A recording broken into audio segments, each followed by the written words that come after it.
While the world continues to progress technologically, I swear by Allah, faster than its growth in technology, it is retrogressing morally and spiritually. So this is the modern day poverty, if we can put it that way. That in the midst of affluence, there is no joy. In the midst of comfort and luxury, there is absolutely no joy. And perhaps the hadith of Nabi sallallahu alayhi wasallam, when Nabi Kareem sallallahu alayhi wasallam held the hand of Abu Dharr, and he said, Ya Aba Dharrin, atara anna kathrat al-mal huwa al-ghina, wa qillat al-mal huwa al-faqr. O Abu Dharr, do you consider excess of provisions as wealth and lack of provisions as poverty?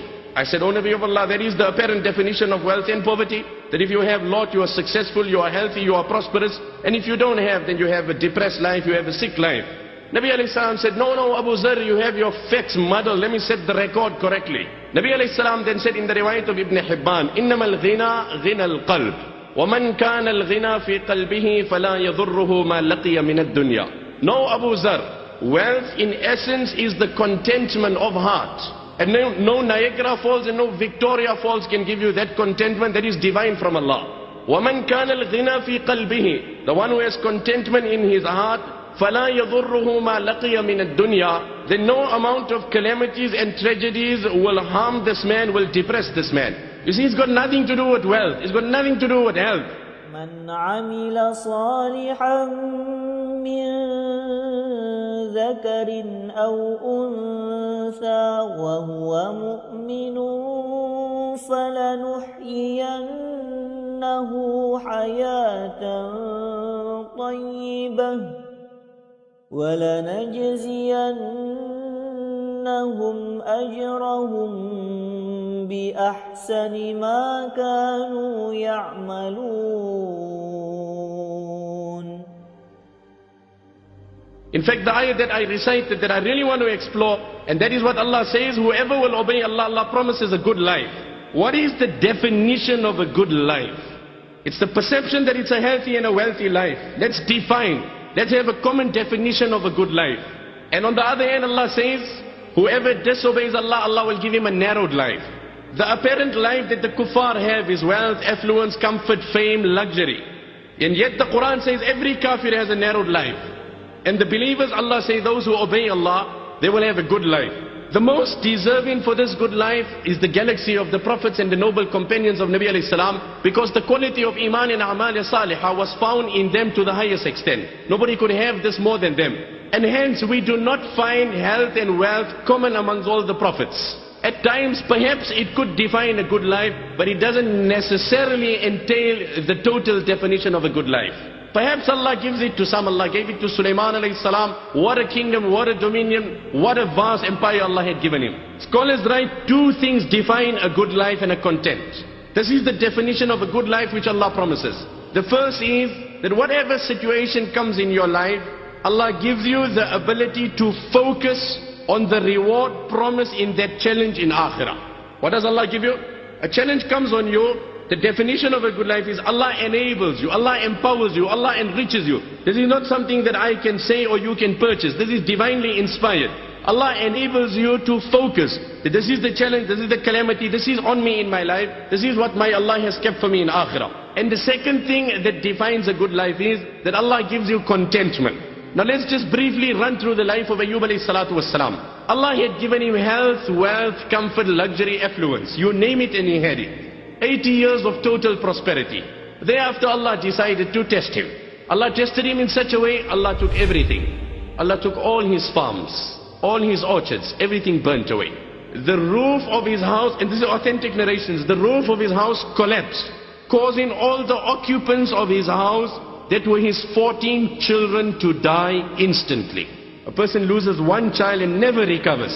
The trauma of it never recovers. He or she is never the same human onwards. 14 children he loses at one instance. He loses all his farms, and that's not all. He develops such a sickness that he has ulcers on his entire body. The only pillar of support that he had was his wife. His wife was the granddaughter of Yusuf alayhi salam.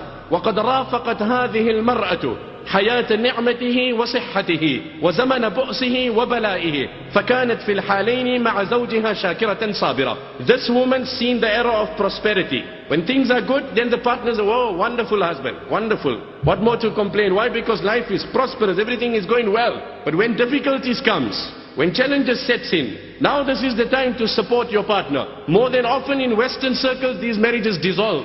Why? Because there are challenges. But look at through this bond. When Allah gives contentment in the midst of difficulties, what joy there is. So what happens to Ayyub alayhi salam? The pillar of support was his wife. And she stands by his side. She stood in the days of prosperity as well as the days of difficulty. But as life continued, 7 years of difficulty, Ayyub alayhi salam, the sickness took a toll on her. We often sympathize on a person that is sick.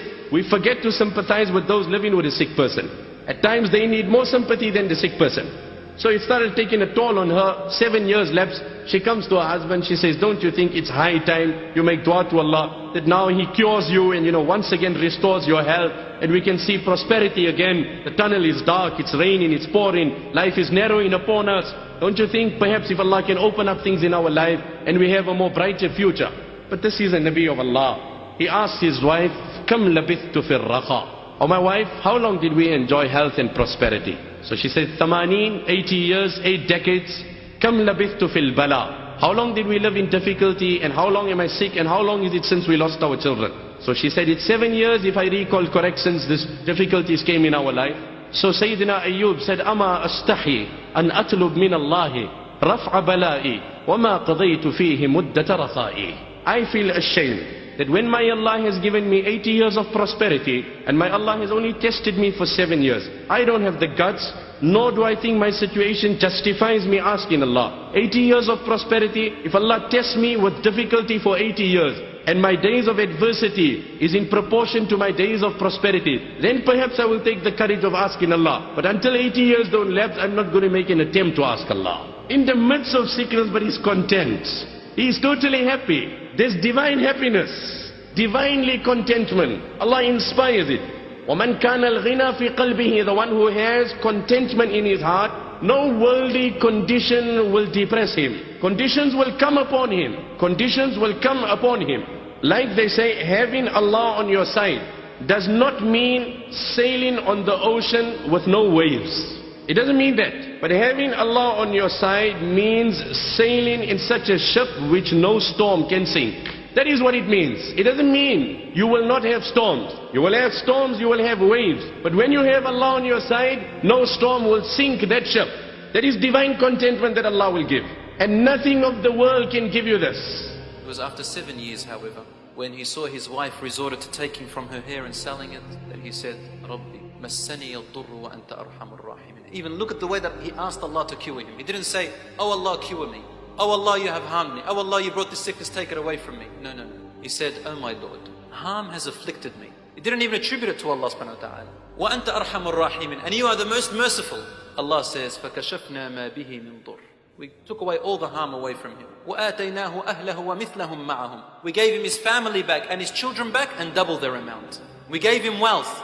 Grasshoppers, like the shape of grasshoppers of gold, began to rain onto Ayyub alayhi salam. Used to pick him up and used to more than what he had. It's in the hadith, it says that he would go around and picking as much as he can so quickly, and then Allah sent Jibreel alayhi salam and said to him, Ya Ayyub, are you not already being given enough blessings? Why are you trying to hog everything up? In other words, take all it. Don't worry, we're giving you blessings. Why are you so quick in wanting to gather it all? He said, Ya Rab, who is there that can take enough of your ni'mah, enough of your blessings? I'm gathering your blessing, Ya Rab. So a Muslim, Allah loves to see his servant taking from his blessing. He loves it. And thanking Allah for his blessing. If when in the hardship, they also thank Allah and they are patient. Hence it is a perception, it is a deception, it is a delusion that if I am healthy and I am wealthy, I am successful and I am content. هي القناعة فالزمها تعش ملكا لو لم يكن منها إلا راحة البدن. It is contentment. Grab onto it. I swear by Allah, if you have it, you're a king without a throne also.